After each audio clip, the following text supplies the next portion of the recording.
Box অফিসে ঝড় তোলা ইন্দোনেশিয়ান ৫ ছবি। চলুন জেনে আসা যাক সেই ছবিগুলোর নাম। টপ 1-এ রয়েছে সিক্সা কুবুর।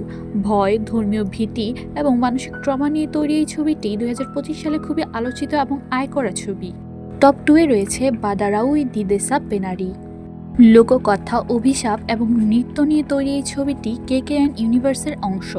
আগ্রহ ছিল আকাশচুম্বীয়, বক্স অফিসে একটানা হিট। টপ 3-তে রয়েছে ভিনাস সেবেলুম সাতহারি। এটিও খুবই জনপ্রিয় এবং সত্য ঘটনার উপর ভিত্তি করে তৈরি। 4-এ রয়েছে আগা ক্লায়েন, হরর কমেডি, ২০২৫ সালের সারপ্রাইজ ব্লকবাস্টার। 5-এ রয়েছে ইপার আদালাহ মাউত, ডার্ক রিলেশনশিপ থ্রিলার, হরর না হয়েও বক্স অফিসে আগুন। আশা করতে পারি আমি আপনাদের ভালো করে এই নামগুলো বলতে পেরেছি। আপনারা কোনটা দেখতে চান আমাকে কমেন্ট করে অবশ্যই জানাবেন।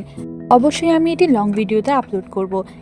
এছাড়াও আপনাদের কোনো পছন্দের সিনেমা অথবা সিরিজ থাকলে আমাকে বলতে পারেন, আমি সেটিও এক্সপ্লেইন করব।